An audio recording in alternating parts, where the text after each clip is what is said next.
withstanding every storm. Thanks for the storm, but we'll...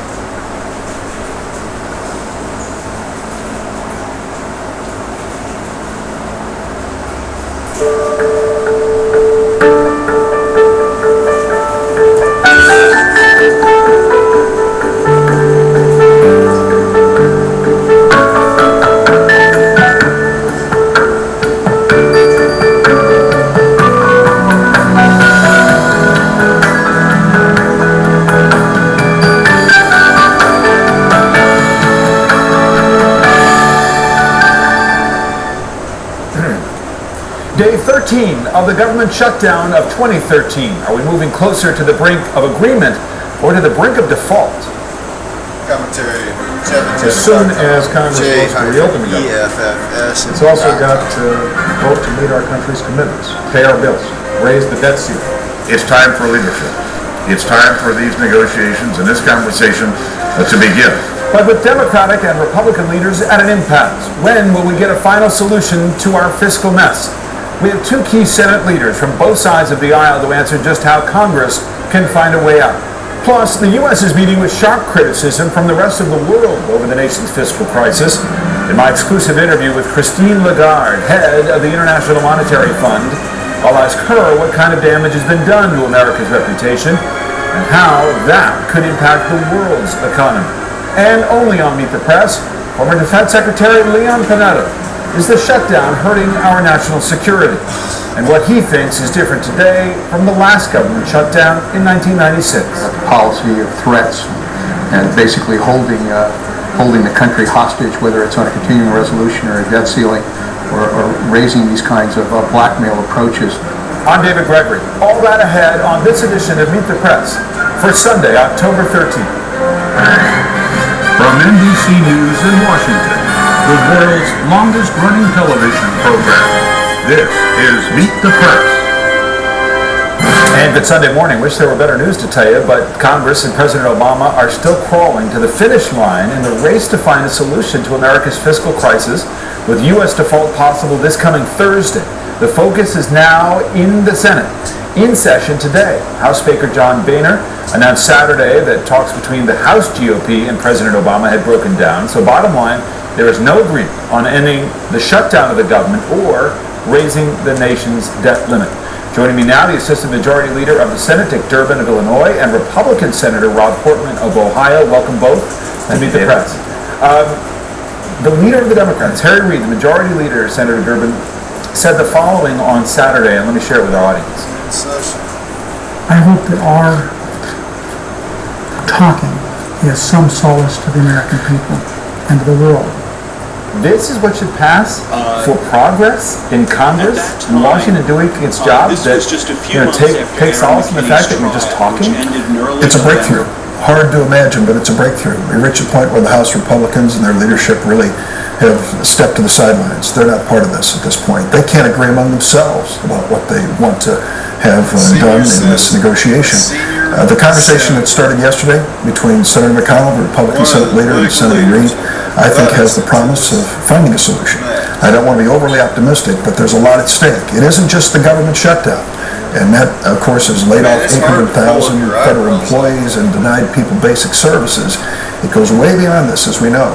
If in 4 days we default on our debt for the first time in our history, it is going to have a dramatic negative impact. Senator Portman, I want to get beyond talking points, want to get beyond just pure argument, because the American people simply want to know, why can't Congress do its job?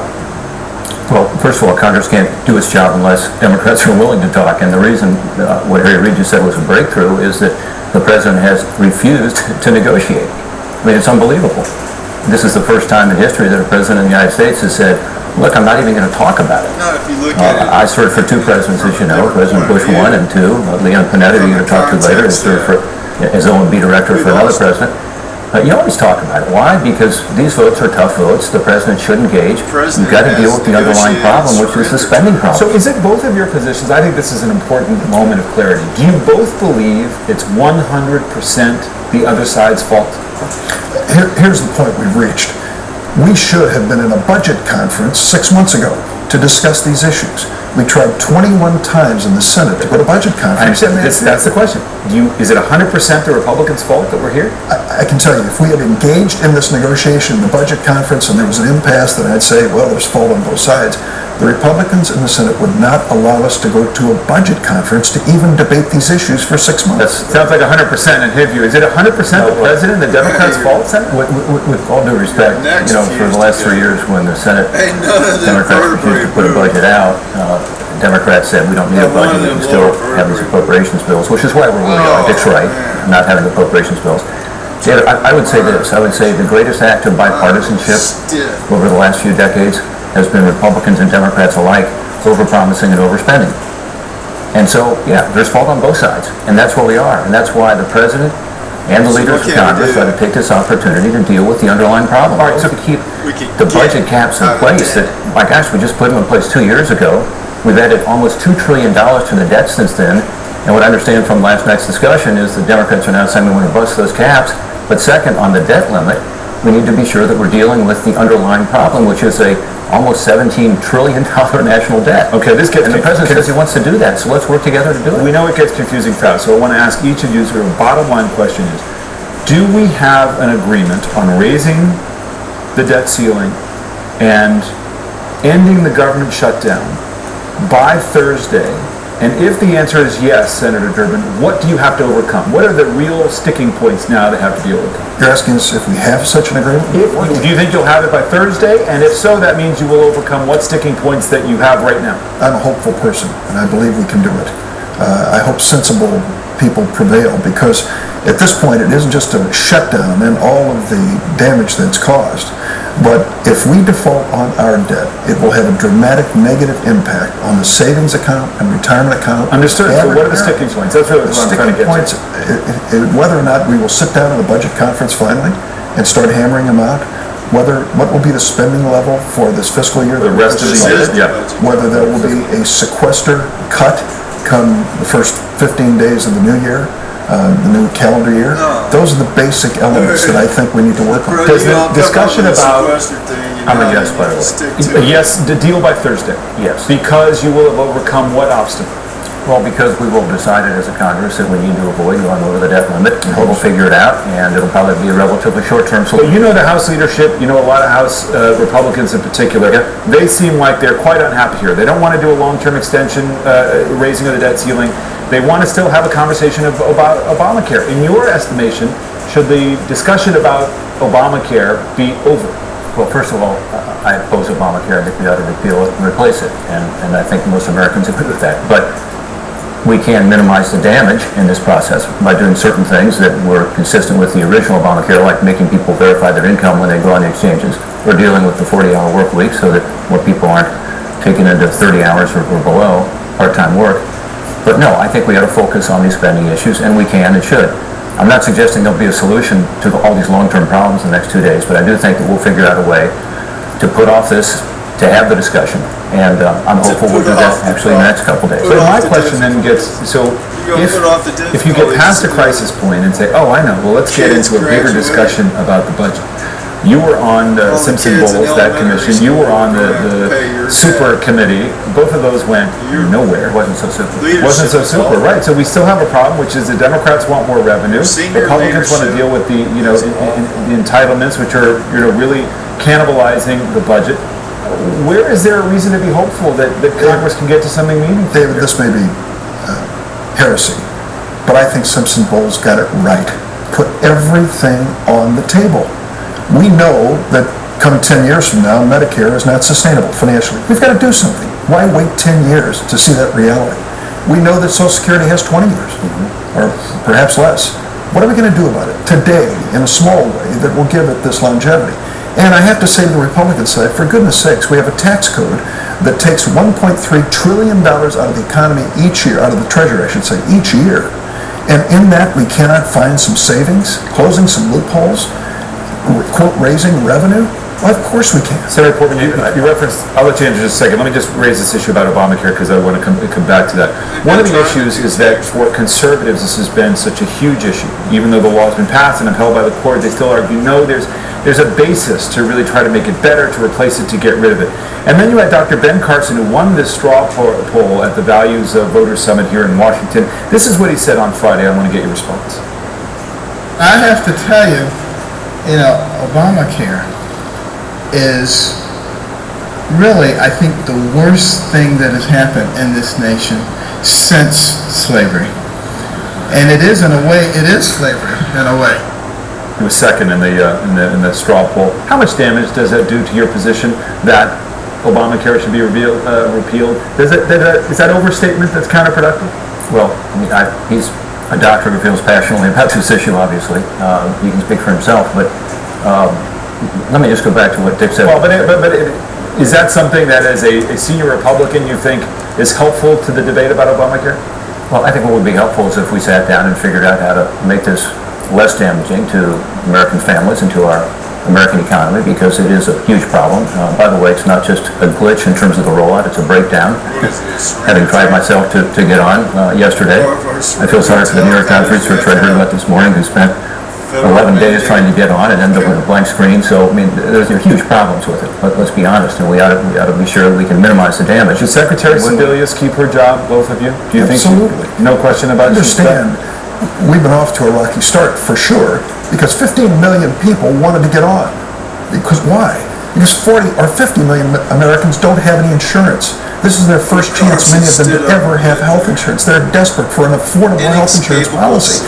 And we haven't had much help when it comes to funding the startup of Obamacare. Senator Roberts, your colleague in the Senate, Republican, said that Secretary Sebelius, head of Health and Human Services, should resign. Yeah, look, I don't think that's going to solve the problem, unfortunately. I think it's much deeper than that. I think the law is fundamentally flawed. I also think this rollout has been a disaster, not just a glitch. But let me go back to something Dick said, because I want to say something positive here about my colleague. He has been... Give him some time. He has been willing, and he's shown political courage to do so, to talk about these issues. And I think this morning, if we can leave with anything, it is that this is an opportunity over the next couple days, but really over the next couple months, because I think we'll probably push this down the road a little bit, to deal with the underlying problem.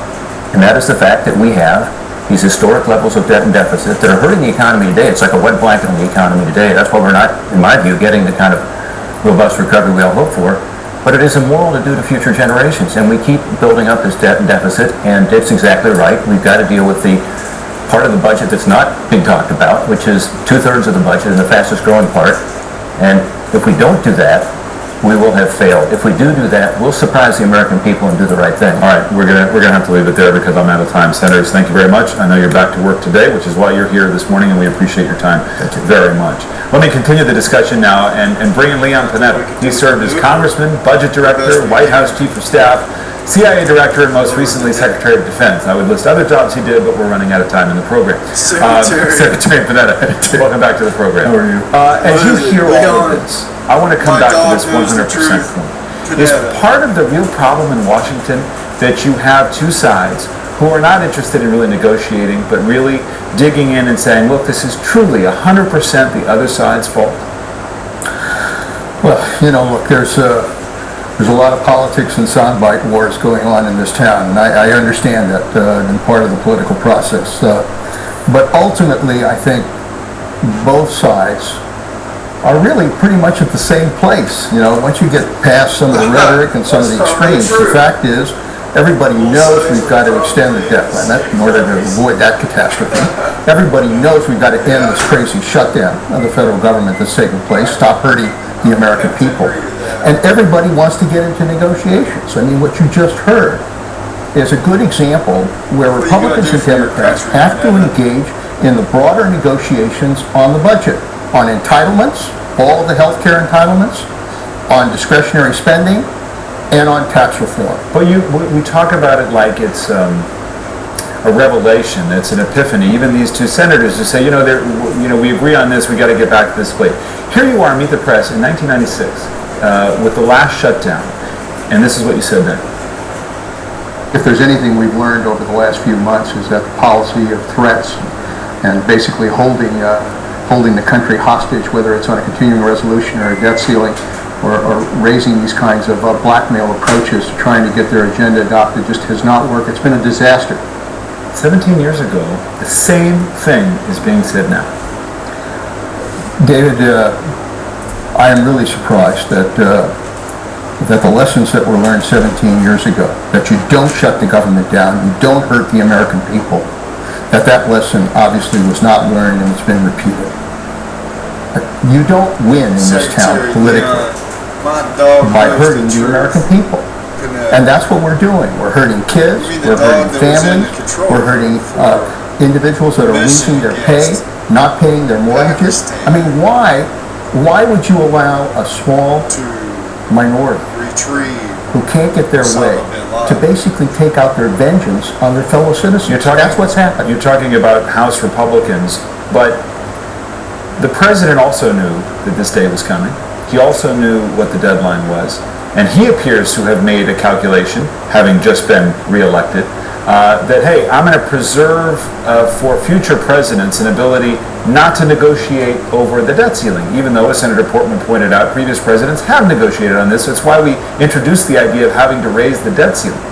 Does the president bear responsibility? You are a Democrat, you work for him, but now you're out of government, you can take a step back. Does he also bear responsibility for playing around with default by pushing it this far? Well, I've been 3,000 miles from Washington. I have to tell you, the American people are angry, they're frustrated, they're mad. They think that this town has gone nuts in the way they're dealing with it, and I think both sides will bear some responsibility for that. But I think the president has also indicated he's willing to negotiate on the key issues. The Republicans want to negotiate on the key issues. For goodness sakes, that's where this ball game has to wind up. It has to wind up in the broader discussion about how do you reduce the deficit, how do you end this crazy sequester? Because the fact is, we are paying a heavy price right now for what is happening to this country. America is being weakened, and that's the last thing that ought to happen. Members swear an oath to protect and defend the Constitution against all enemies, foreign and domestic. What they're doing by the shutdown, by this threat on the debt limit, is weakening America and sending a message to the world that the United States can't govern. That's a lousy message for the world to hear. When sequester was passed, before it was passed, you Lousy warned as message. defense secretary of grave consequences for America's military readiness. There's some who look at that and say, Panetta that was says an we oversight. shouldn't put out That a yes, lousy sequester cuts have hurt. message. But as you sit here now, out Take of the risk office, and take out of your job as defense secretary, do you believe America is critically unprepared for a national security threat that can be met? I think our readiness has been badly damaged. We've got 12 combat squadrons that have been grounded. Half of the Air Force is not combat ready. We've got ships that are not being deployed. We've got training rotations that have been canceled. We've got 800,000 federal employees that have been furloughed under sequester and that are now taking a hit on the shutdown. All of this is impacting on our readiness and our ability to be able to handle a major crisis outside of Afghanistan. The president just launched 2 special operations here to fight terrorists. If that's the #1 goal, he seems to have been quite capable of launching that in this past week. Look, the SEALs and their operations and our ability to use special forces in these kinds of attacks, yes. But let me tell you something, on the broader crises, such as the Middle East, we are going to be impacting on our readiness and our ability to respond to a crisis in that part of the world. All right, Secretary Panetta, I appreciate your time this morning here Sounds like as well. surrender time. We will take a break here. Coming up, Washington's dysfunction is on full display as the world's financial leaders are gathering in Washington this weekend. My exclusive interview with the head of the International Monetary Fund, Christine Lagarde, is next. Well, she says failure to reach an agreement could cause, in her words, massive disruption. We're back here on Meet the Press in 1 minute. Meet the Press is brought to you by the Boeing Company. We know why we're here. To chart a greener path in the air and in our factories. To find cleaner, more efficient ways to power flight. And harness our technology for new energy solutions. Around the globe, the people of Boeing are working together to build a better tomorrow. That's why we're here.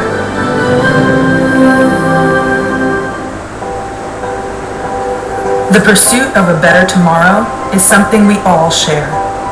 But who can help you find your own path?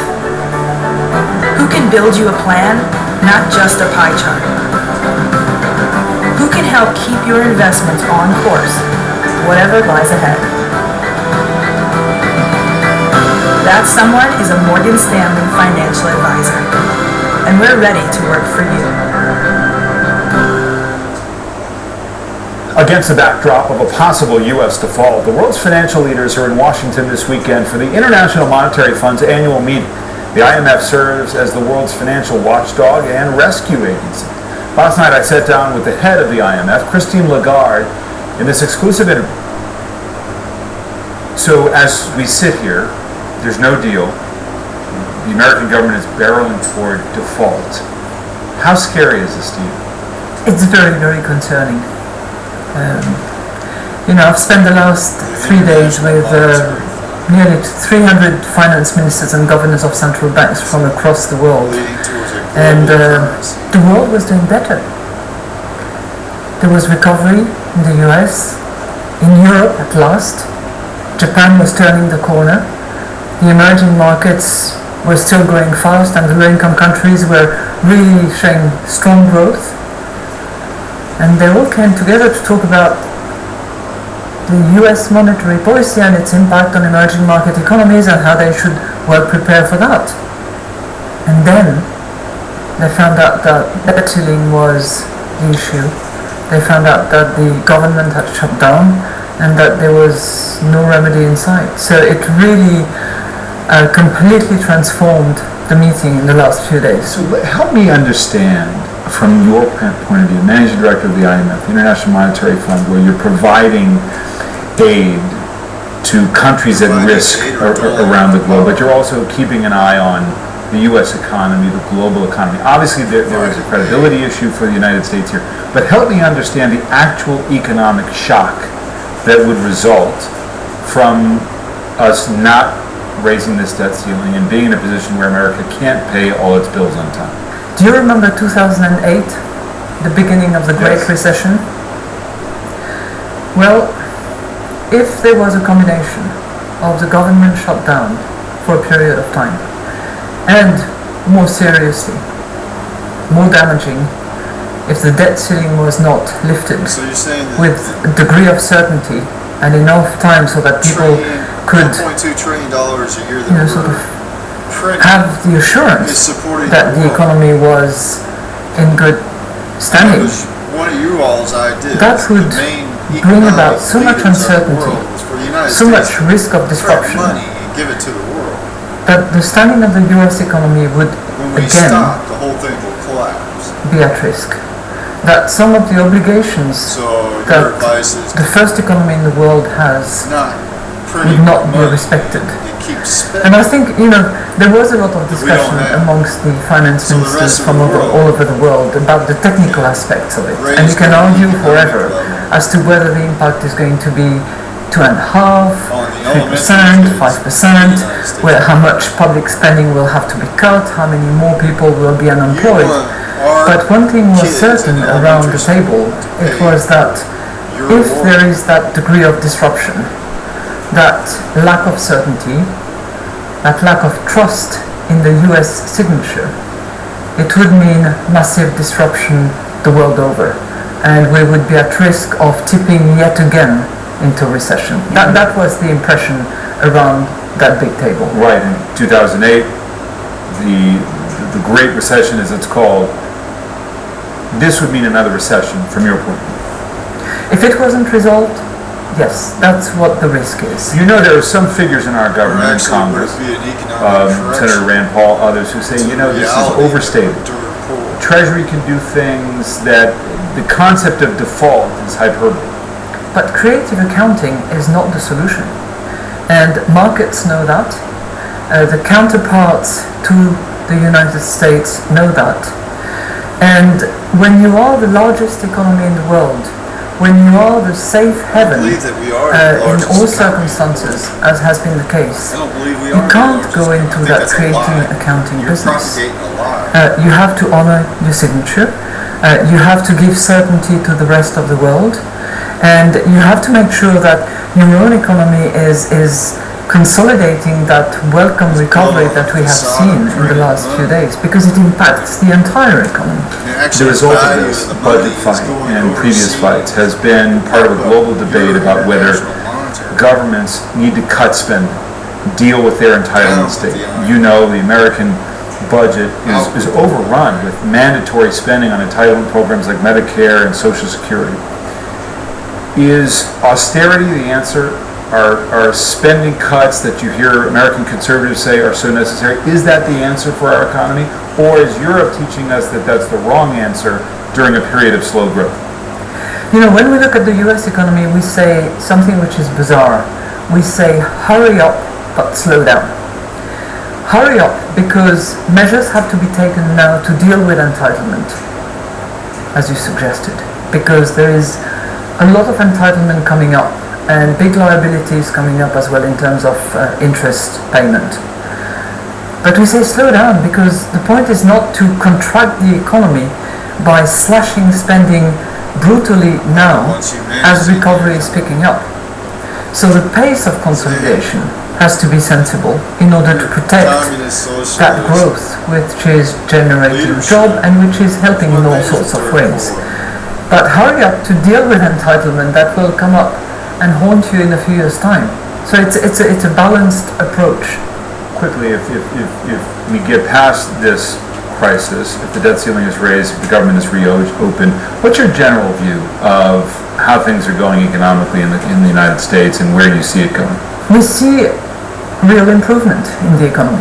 When you look at the housing sector, when you look at the automotive industry, when you look at the deleveraging that has taken place in banks, in corporate, in households, it's a much healthier economy than it was obviously back in 2008, 2009. A lot of work has been done, and the economy is, I'm almost about to say was, but I hope is really on its way to recovery. Sustained recovery. Everybody wishes that it is sustained recovery, and if it is healthy because it deals with this hurry up but slow down in terms of fiscal consolidation, if it continues to develop the confidence and the trust that engages enterprises to invest, yes. Janet Yellen, as you know, has been nominated to run the Federal Reserve, and it got me thinking about an historic moment for a woman at the Federal Reserve, and the powerful example that you are as a lawyer and as managing director of the IMF. Both of you now very powerful women in institutions dominated by men. How do you hope to be a role model to women, both of you? How can you both be role models to younger women particularly? Well, what I can tell you for myself, but I think I can even talk for Janet on that one, is that it doesn't go to our head. We don't take it seriously. We do our job. We try to do the best we can. And if we can inspire young women, if we can give the message that, yes, girls can do it, that's brilliant, because yes, they can do it. Sheryl Sandberg, as you know, writes about the concept of leaning in, not taking yourself out of the game before you get to a powerful position as a woman. You wrote the foreword for the French version, and you wrote something that struck me, that you want this book to be part of a much wider conversation about how to break down the larger external barriers that women face in business and leadership and in society more generally.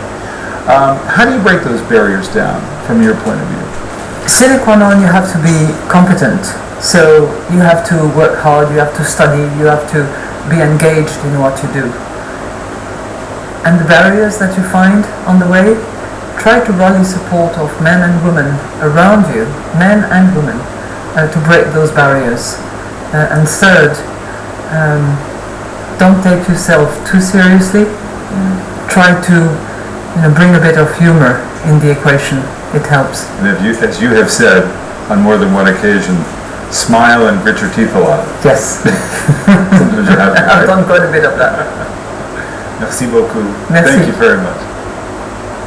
And coming up here, we're going to get a live update from CNBC's Andrew Ross Sorkin on how failure to reach an agreement could impact the financial markets. What might we see this week? Plus, a new poll out this week and some jaw-dropping numbers. Has the view of the American people toward Washington finally reached rock bottom. Our political roundtable is here. Washington Post columnist Kathleen Parker, PBS's Judy Woodruff, former Congressman Harold Ford Jr., and our own political director and chief White House correspondent Chuck Todd. We're back here in a moment.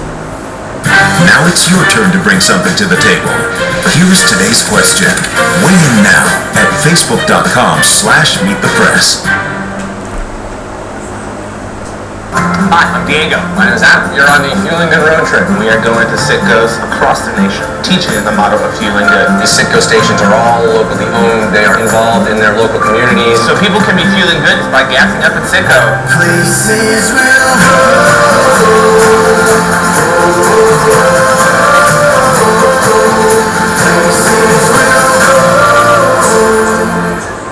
You can follow our adventures at fuelinggood.com and on our Facebook page. The people we are up against have men, money, and guns.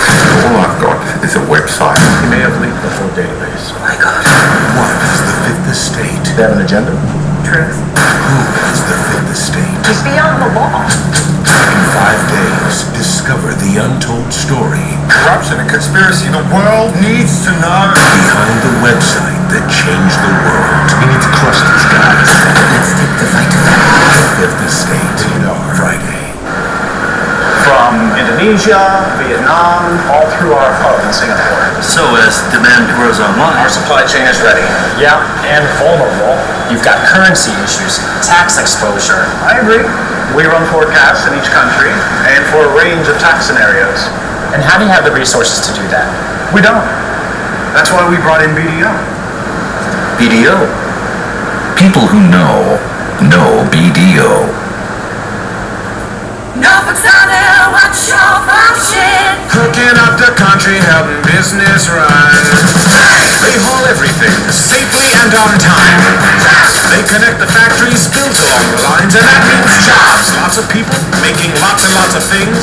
Let's get your business rolling now. Everybody sing. Norfolk Southern, what's your function? Helping this big country move ahead as one. Norfolk Southern has a function. Revolutionizing an industry can be a tough act to follow, but at Xerox, we've embraced a new role. Working behind the scenes to provide companies with services, like helping HR departments manage benefits and pensions for over 11 million employees, reducing document costs by up to 30%, and processing $421 billion in accounts payables each year, helping thousands of companies simplify how work gets done. How's that for an encore? With Xerox, you're ready for real business. As you're watching, you might notice this symbol on a graphic we used during the program. It's to let you know that the full article we referenced is also in our Meet the Press magazine. It's on Flipboard, and if you've never used it, it's an app that allows you to display all of your favorite content from across the web in an easy-to-read magazine view. You can get it on your tablet, smartphone, or on the web. Our magazine will provide you with the Meet the Press experience all week long.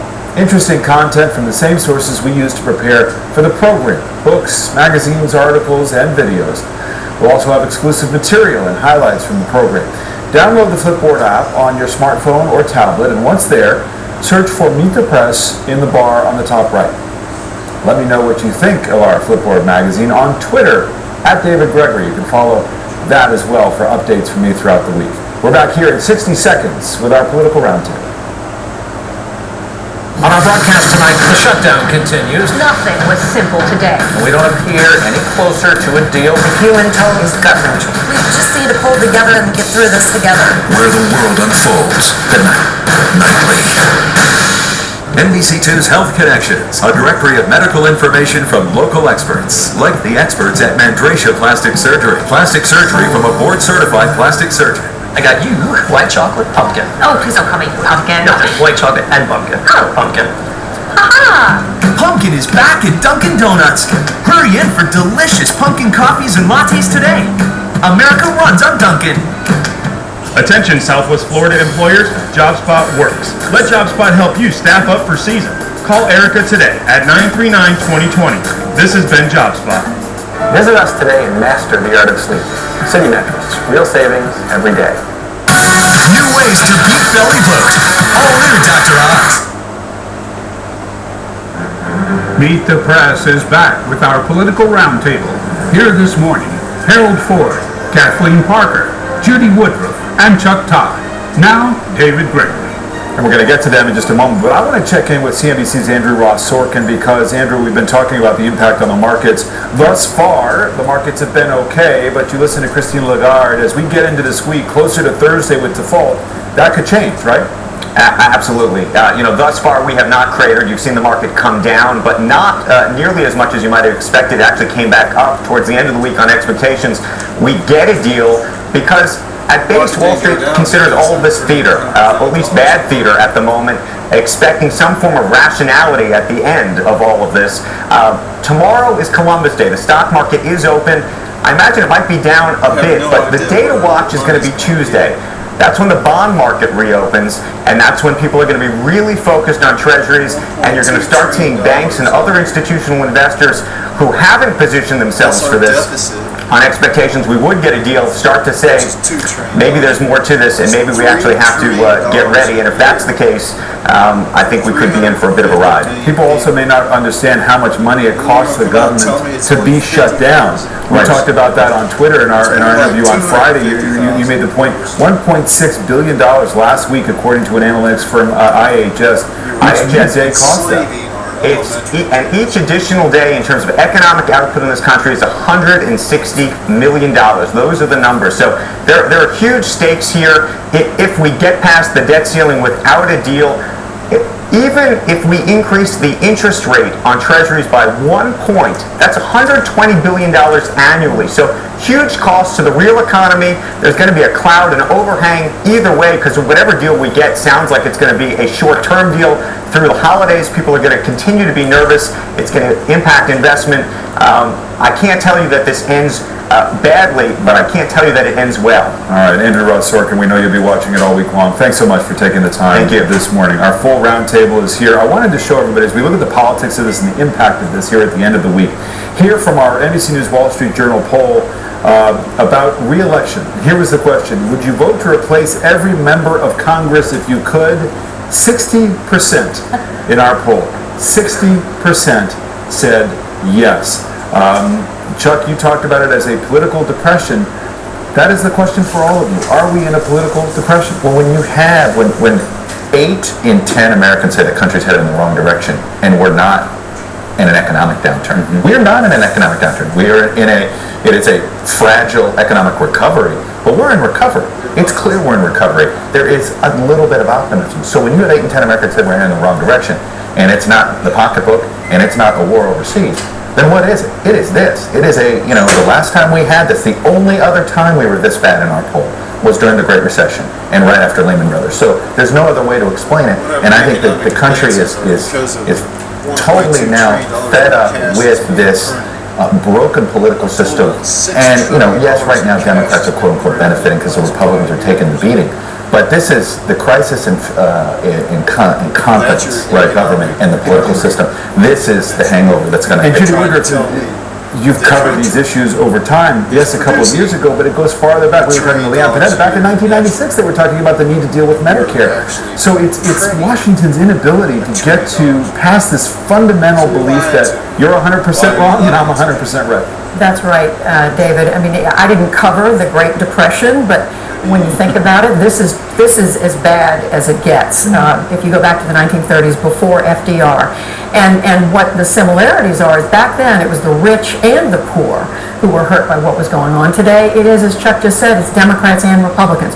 Yes, Republicans are hurt in the short run because people they think they're mainly responsible for the shutdown and for what's going on.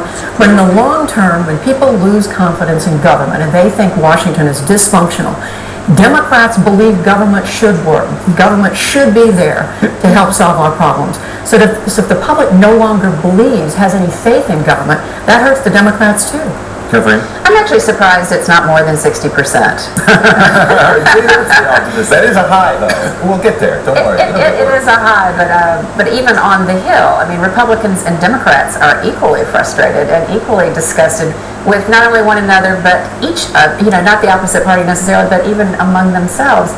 And, one of the strangest things as we watch all of this is that it seems to me that the two protagonists, Speaker Boehner and the President, are essentially being driven by other parties, and it's sort of sad and tragic in a way that they each know what the other needs and seem willing to have provided that at a certain point.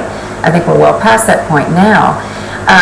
But the president is being driven apparently by Senator Reid and poor John Boehner. I always precede his name with poor. Poor John Boehner is faced with this Tea Party insurrection, and so it's almost as though there is no one who can kind of take control of what's come apart, and everybody seems to want to and they don't know. Yeah, but I raised this point before, and I raised it a second time just to keep, because as Chuck said, the Republicans have taken such a beating on this, Harold.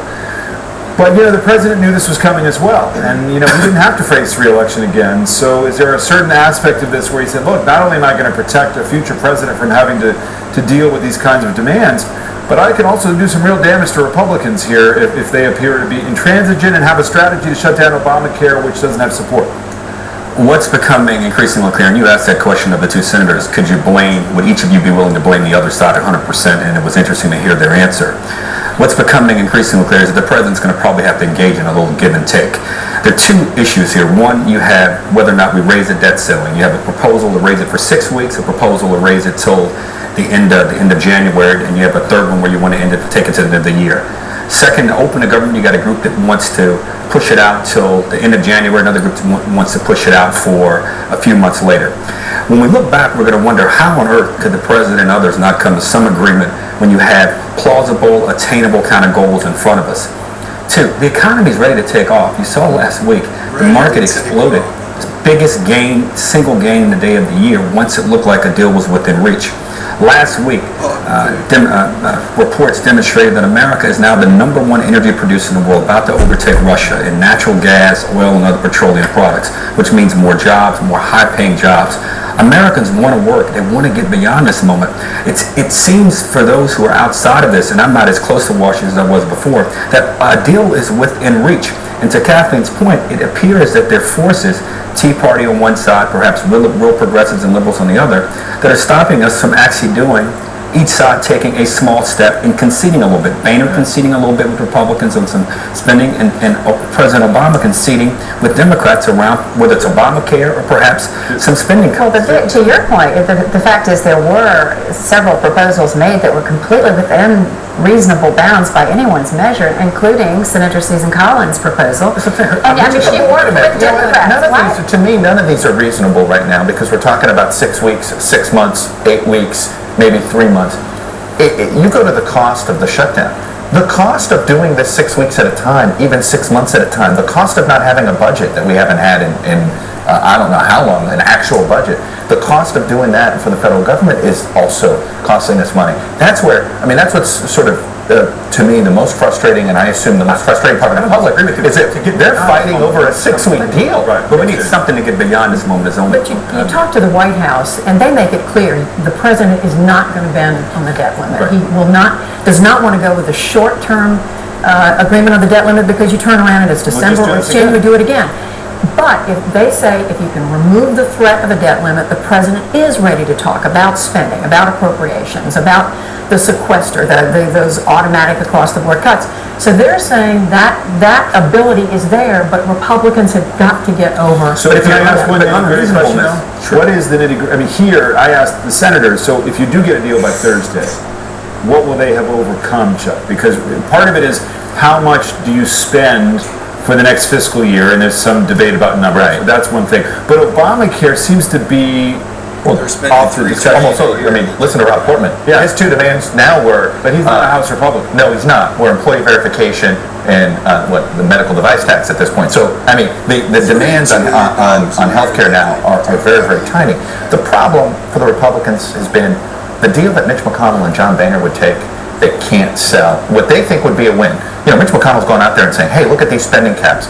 And John Boehner is a guy that wants to do something about Medicare and Social Security. Problem is, that does not sell with the Tea Party.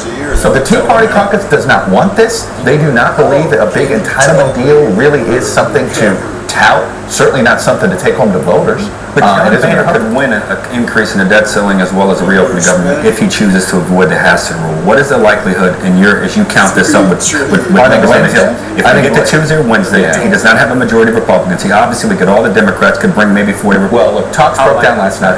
Talks broke down last night between McConnell and Reid. Senate Republicans thought they had a deal Friday night. Everybody thought yesterday it was all going to happen, and then Reid backed off. Part of that's the White House. They didn't like the sequester issues and all this, and these numbers that were rallying around Collins. I think on Wednesday, Boehner just takes the Senate bill that's sitting there. Don't forget, at any point in time, he can just throw that out there, throw it in, put it all as one bill, and then we sort of punt for 6 weeks. Kathleen, Obamacare is still at the center of this in terms of the debating piece of this. And we were talking about Kathleen Sebelius. She's the Secretary of Homeland, I can't say that today, Health and Human Services. She runs the healthcare plan. She runs Obamacare. But she thinks she runs Homeland Security. Yeah, right, I keep saying But it's part of Obamacare. The Department of Homeland Security is part of the security verification. Yeah, that's right. Okay. So we fixed that. She's on Jon Stewart this week, and it didn't go well. Watch this. $2 billion. We're going to do a challenge. I'm going to try and download every movie ever made. And you're going to try and sign up for Obamacare, and we'll see which happens first. Funny line. Unfortunately, a lot of truth. She struggled to answer why you give a business a year delay, but not an individual who has to, adhere to the individual mandate. Well, they don't want to give the correct answer, which is that Obamacare falls apart without the individual mandate. I mean, we need the young people to pay for the unhealthier folks. I do, as a fellow Kathleen, I think we could cut her just a little bit of slack. I think she was not effective. She should have been far better prepared with her answers. There is no good answer to the individual mandate. There also is no good answer to why this disastrous rollout. These people had plenty of time to get it together on the one hand, but they also had plenty of time to at least get their answers straight, so that when they were asked, they could say, it's going to get better. Every day it's getting better, but, it just shouldn't have happened this way. All right, let me get a break in. We'll hear from the others on this question and have more with our roundtable right after this. Scottrade knows our clients trade and invest their own way. With Scottrade SmartText, I can quickly understand my charts and spend more time trading. Their quick trade bar lets my account follow me online, so I can react in real time. Plus, my local Scottrade office is there to help, because they know I don't trade like everybody. I trade like me. I'm with Scottrade. Ranked highest in investor satisfaction with self-directed services by J.D. Power & Associates.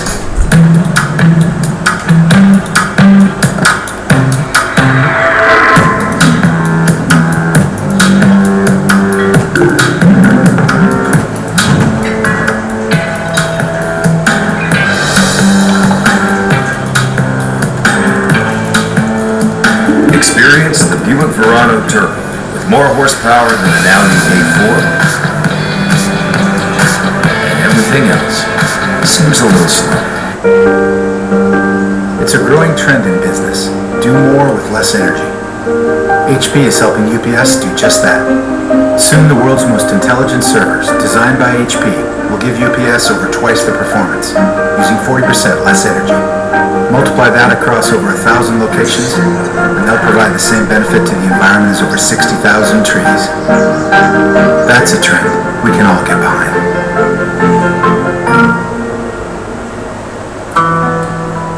BNY Mellon combines investment management and investment servicing, giving us unique insights, which help us attract the industry's brightest minds, who create powerful strategies for a country's investments, which are used to build new schools, to build more bright minds.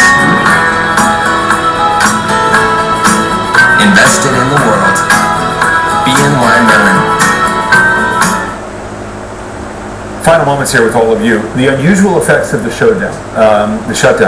So because of the shutdown, there is no administrative personnel to manage quota allocation so that fishermen can go out and fish or crab, and that is why you had Keith Colburn from The Deadliest Catch on television testifying on Capitol Hill this week. Watch. At some point, you're going to run out of Band-Aids, and at some point, you're going to need a tourniquet. I'm here on behalf of fishermen. I'm here for crabbers, but I'm here for fishermen. I'm here for our markets to be solid, for our economy to be good, for people to be able to buy my crab. And the guy just wants to go fishing. I mean, he was the most eloquent on Capitol Hill, just saying, do your jobs. I got to go fishing. I got to make a living. Well, and there are serious and there are not so serious repercussions from this, David. But the fact is, and most of the country isn't feeling. I mean, most of your poll, NBC poll this week showed that. But there are serious effects too. I mean, we know at NIH, people are not being accepted for medical clinical trials.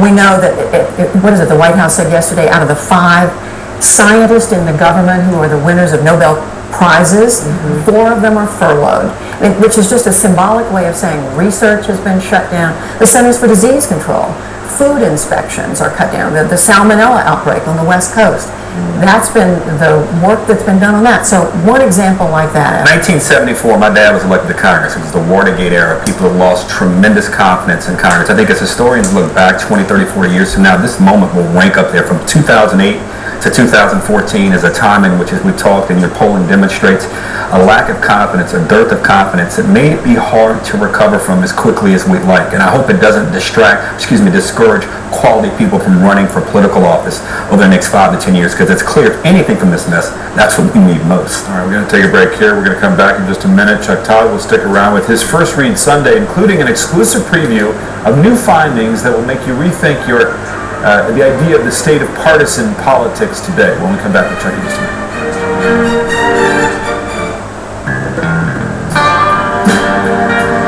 Before global opportunities were part of their investment strategy. Before they funded scholarships to the schools that gave them scholarships. Before they planned for their parents' future needs and their sons' future.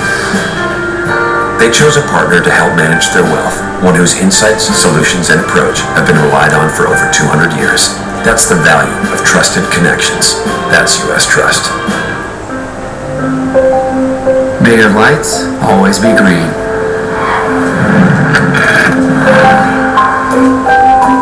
And your favorite songs always playing.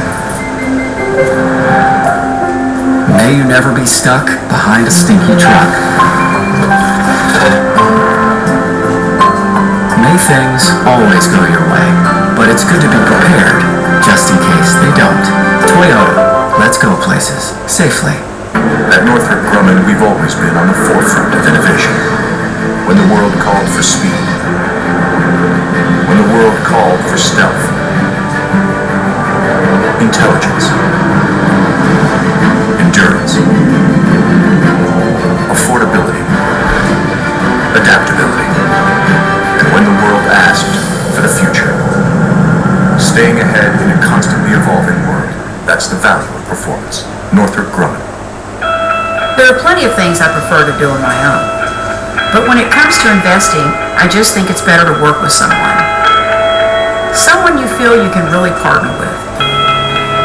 Unfortunately, I've found that some brokerage firms don't always encourage that kind of relationship. That's why I stopped working at the old brokerage and started working for Charles Schwab. What kind of financial consultant are you looking for? Talk to us today. Hi, are we still on for tomorrow? Tomorrow. Quick look at the weather. Nice day. Beautiful tomorrow. Tomorrow is full of promise. We'll come back tomorrow. And we promise to keep it that way. Driven to preserve the environment, CSX moves a ton of freight nearly 450 miles on 1 gallon of fuel. What a day. Can't wait till tomorrow.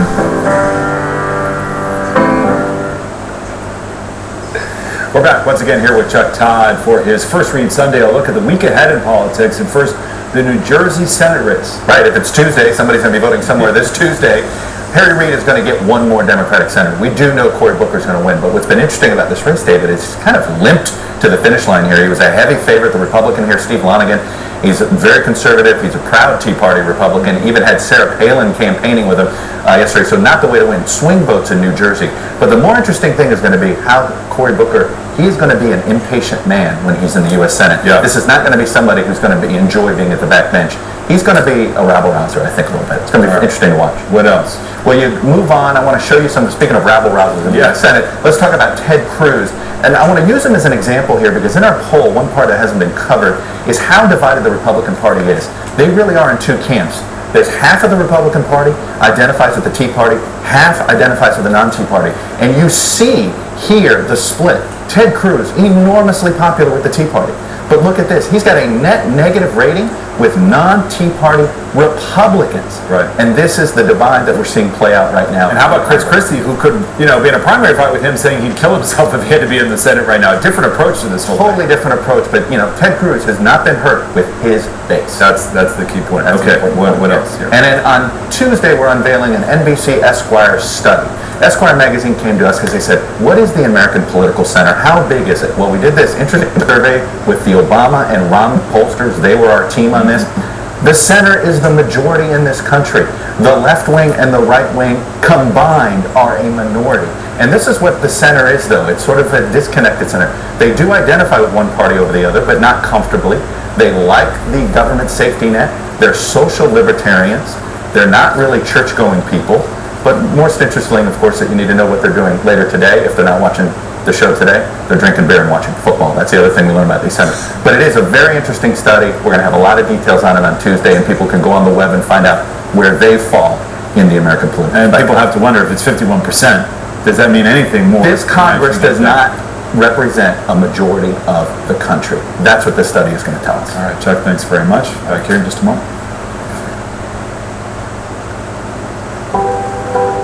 There's a pursuit we all share. A better life for your family. A better opportunity for your business. A better legacy to leave the world. We have always believed in this pursuit, striving to bring insight to every investment and integrity to every plan. We are Morgan Stanley, and we're ready to work for you. Thrusters at 30%. I can't get her to work.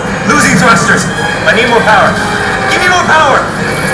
Located, GE Deep Sea Fuel Technology, a 50,000-pound ingeniously wired machine that optimizes raw data to help safely discover and maximize resources in extreme conditions. Our current situation seems rather extreme. Why can't we maximize our... Brilliant. Let's get out of here. Warp speed.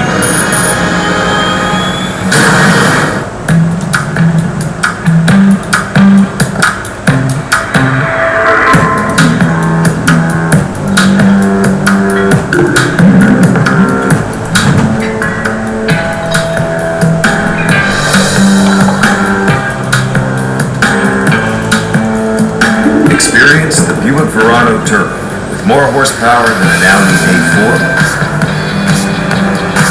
And everything else seems a little slow. Your children's health can affect their GPA. Yes, exercise and education go hand in hand. So make sure your kids are active 60 minutes every day. You'll help them feel good and even perform better in school. The more you know. Here now, some of this week's images to remember.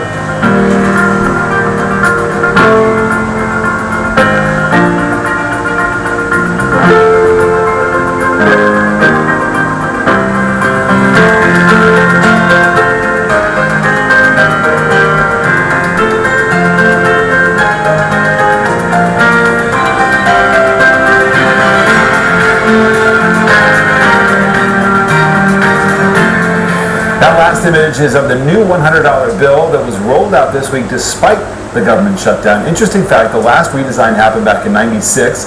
That's right, the same year as the last government shutdown 17 years ago. So around the horn here. Deal by Thursday?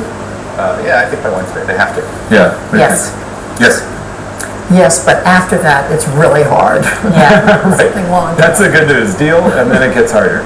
That's the ways of Washington. The question is, does Boehner remain Speaker after that? And that's a big... All right, to be continued. Thank you all very much. Appreciate it. That's all for today. We'll be back next week. If it's Sunday, it's Meet the Press.